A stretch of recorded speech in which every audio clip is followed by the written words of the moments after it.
Bem, boa tarde a todos. Provavelmente os companheiros da Caixa, o Secretário de Estado, o Presidente da Câmara, o Sr. Diretor Jornal de Secretaria, demais individualidades presentes. Mas mais, naturalmente, iremos votar pelo nosso Dr. Isabel Damasceno e um agradecimento pelo convite para estar aqui nesta sessão, que é com todo o gosto que vimos aqui a Castanheira de Vera e, em particular, falar desta iniciativa que nos é muito cara, da abordagem territorial para o Pinhal Inferior. Eu vou ser muito breve, não vou estar com grandes detalhes, basicamente vou dar-vos algumas linhas de força sobre a forma como na CCDR, enquanto entidade responsável pelo planeamento na região centro, como é que temos em conta os grandes instrumentos de planeamento e temos para a nossa região e depois como é que chegamos, de facto, à abordagem territorial do Pinhal Inferior e de uma forma muito simples e pragmática, como vemos e que expectativas temos em relação a esta abordagem territorial. Um grande instrumento de planeamento da nossa região, obviamente, é o nosso programa de ordenamento do território, precisamente está no momento final de elaboração ou de revisão. E fica bem evidente para qualquer pessoa que possa ter acesso à documentação que é distribuída deste instrumento, a individualidade, a especificidade do Pinhal Interior. Vou passar vários mapas sem estar a ver com detalhe, mas fica bem evidente a especificidade do Pinhal Interior e esse conjunto de mapas que integram o nosso plano regional de ordenamento do território. E, em particular, aqui destacava também o facto do Pinhal Interior como fica ali evidente em termos de modelo territorial, fica claramente um vazio. Verdadeiramente, quando olhamos para o mapa da região centro, é essa sensação com que ficamos relativamente ao Pinhal Interior. Mas isso já era evidente no Plano Nacional de Ordenamento do Território. É um documento mais antigo, formal, aprovado, existe, em pleno funcionamento, em vigor, e claramente o Pinhal Interior estava ali associado também a um território a estruturar. Verdadeiramente é um território que era apresentado como um território necessitar de ser estruturado. E, portanto, este é o plano de fundo relativamente a este Pinhal Interior. Na estratégia que a CCDR preparou para este período de programação, definiu um conjunto de linhas de força. Eu coloquei ali a bold algumas que nos parece que são críticas para o Pinhal Interior, sendo que qualquer uma delas merece ser refletida também em função do Pinhal Interior. E primeiro, claramente, na região, para nós é prioritário reforçar as dinâmicas de inovação que temos na nossa região, em todo o território, em diferentes setores, em diferentes cadeias de valor e também nos territórios do interior. Para o nosso ponto de vista, este é um aspecto crítico que merece uma grande atenção. Mas, obviamente, também é importante a dimensão de combater fragilidades e vulnerabilidades que temos no nosso território. O Pinhal Interior, obviamente, fica aqui bem central, mas também a dimensão das respostas que é preciso dar a velhos, novos problemas sociais que temos na região. O desenho do Portugal 2030 trouxe uma novidade que também foi para nós muito interessante, de facto foi o facto de colocar um grande ênfase precisamente na lógica das abordagens territoriais. Isto é, para além das lógicas transversais, termos apoios para determinado tipo de realidades, termos visões integradas que abordam territórios específicos. E temos um conjunto de tipologias de abordagens territoriais que, no caso do Programa Região do Centro, nós procuramos aproveitar ao máximo. Eu creio que posso dizer que o Programa do Centro, face a todos os outros programas regionais, é o programa que mais utiliza a figura das abordagens territoriais. Nos parece que é um instrumento muito apropriado precisamente para ir ao encontro de necessidades específicas, de desafios concretos que temos na nossa região. E a região é uma região muito vasta, com realidades muito diferentes e, portanto, nós procuramos aproveitar ao máximo esta oportunidade. Temos desde logo os ITIs SIMs, o secretário executivo da CIM de Leiria já apresentou aqui, em particular, projetos que se enquadram na ITI SIM da região de Leiria. Nós temos as 8 SIMs da região, cada uma delas com o seu instrumento territorial, mas nós temos depois instrumentos temáticos. E, em particular, na região temos 2. Um para o território do Oeste e Valpes e outro para o Pinhal Interior, como foi aqui já subejamente apresentado. Mas também temos a valorização de recursos endógenos. A experiência que temos tido nos últimos anos com o chamado Programa PROVER, Programa de Valorização Económica de Recursos Endógenos, é uma experiência extremamente válida, com resultados e provas dadas, e, portanto, continuamos a ter esse instrumento também neste período de programação. Isto significa, desde logo, uma coisa muito relevante, que é a região é só uma, temos vários instrumentos territoriais e, portanto, eles naturalmente sobrepõem-se. Dou exemplo, o Pinhal Interior, onde estamos. Como dissemos, já temos 5 CIMs, cada uma delas com o seu ITI próprio, a intervir no território do Pinhal Interior. Temos a abordagem integrada para o Pinhal Interior, uma ITI temática, e depois temos o PROVER.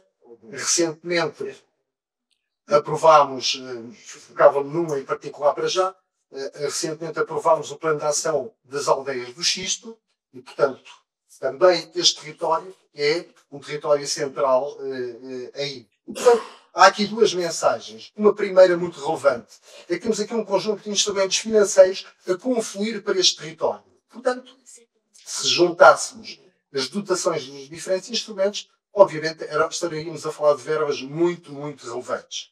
Mas eu não me quero focar na dimensão financeira, porque há outras dimensões que porventura são mais relevantes. Uma primeira é a capacidade de nos entendermos e de articularmos e darmos coerência a estes diferentes instrumentos. Eles não têm que se atrapalhar uns aos outros, pelo contrário, eles têm que estabelecer sinergias e concorrer todos para finalidades últimas que são as mesmas para todos. Os objetivos da IT e da CIM da região de Leiria, no fim do dia, são os mesmos da abordagem para o Pinhal Interior ou do PROVER das aldeias do Xisto. E, portanto, temos que ser capazes de confluir nestas dimensões todas neste território. Obviamente, temos que ter em conta também o plano de revitalização do Pinhal Interior. É um instrumento de política pública que está desenhado e, portanto, temos que o ter em conta. Mas a abordagem que temos no nosso programa foi verdadeiramente a primeira oportunidade, se posso dizer assim, de desenharmos um instrumento que procura dar resposta a este plano de revitalização e que contribui com um montante, que já referi, 45 milhões de euros, um montante substantivo para este plano de revitalização. Não é a resposta única, como também já foi referido. O programa tem fundos europeus, tem regras próprias, financiam determinados tipos de projetos, não financiam necessariamente todas as áreas. Por exemplo, a área da agricultura, da floresta, não está nas elegibilidades do nosso programa regional. E, portanto, não dá resposta a todos esses, mas dá um contributo muito, muito significativo. O plano de revitalização do Pinhal Interior, naqueles 20 projetos transformadores, tem um orçamento de cerca de 207 milhões de euros, e, portanto, nós estamos a colocar só na IBT do Pinhal Interior, não estou a referir o PROVER das Aldeias do Xisto ou outras iniciativas do programa, mas só a IBT do Pinhal Interior, estamos a falar dos tais 45 milhões de euros. O plano de ação foi aqui já muito apresentado, tem um conjunto de 20 projetos e uma das preocupações com a autoridade de gestão foi o mais rapidamente possível colocar no terreno esses instrumentos. Logo depois da aprovação do plano de ação, começámos a abrir avisos. E à data de hoje estão abertos 10 avisos que dão resposta a 11 dos 20 projetos deste plano de ação. São cerca de 26 milhões de euros que já estão colocados a concurso para este território, cerca de 58% da dotação, e nós contamos até ao verão, se posso dizer assim, abrir mais 4 avisos para outros projetos e com isso colocar a concurso, portanto, colocar verdadeiramente à disposição do território 38 milhões dos 45, portanto, ser perto de 85% da dotação do instrumento. Isso parece uma questão decisiva, o mais rapidamente irmos para o terreno, trabalhar e colocar os projetos a funcionar. Porque nós temos plena consciência das dificuldades. Este plano de ação é um plano de ação essencialmente imaterial. Temos aqui alguns apoios para fazer intervenções materiais no território, como já foi referido. Temos apoios para aumentar a atratividade empresarial, apoiar incubadoras, apoiar áreas de empreendimentos, espaços de trabalho. Temos essas dimensões. Temos também uma dimensão relacionada com as aldeias, ajudar a que as aldeias se organizem e, de alguma forma, reforcem a sua capacidade de estruturar e organizar o território, obviamente, mas é um plano de ação essencialmente imaterial que procura responder aos grandes desafios que aqui foram já referidos. Consolidar respostas sociais para as pessoas que vivem cá, uma população muito especial, muito particular, que bem conhecemos, onde naturalmente a dimensão do envelhecimento é uma dimensão muito forte e, portanto, reforçar a capacidade de dar resposta a essa população, mas ser capaz também de responder às necessidades de quem está disponível de vir trabalhar, vir viver para este território, ou no limite vir apenas visitar. E, portanto, isso são respostas de diferente natureza. E isso tem por trás um pressuposto muito relevante, que é ter equipas técnicas devidamente organizadas, com gente com qualificações e com competências que vêm para este território, que estão neste território, a trabalhar pelas pessoas, a trabalhar pelas empresas, a trabalhar com entidades públicas, a trabalhar com empresas dos territórios, de facto, para tornar este território mais atrativo. E desse ponto de vista, são para nós os grandes desafios que este plano de ação importa e que depende do seu sucesso. Eu não tenho muitas dúvidas que não vai ser, se concretizamos todas as áreas do planeamento empresarial ou não, o sucesso deste plano vai ser a capacidade de termos pessoas, termos equipas neste território a fazer este trabalho de aproximação a quem cá vive, aos empresários que aqui trabalham, mas também a quem quiser vir investir, a quem quiser vir visitar este território, a quem quiser vir trazer conhecimento, trazer competências para este território. E, portanto, terminaria deixando esta mensagem de que a CCDR e a autoridade estão, da sua parte, fará tudo o possível para que este plano tenha sucesso, porque esse sucesso será o sucesso do nosso território, dos nossos municípios, dos nossos cidadãos. Muito obrigado.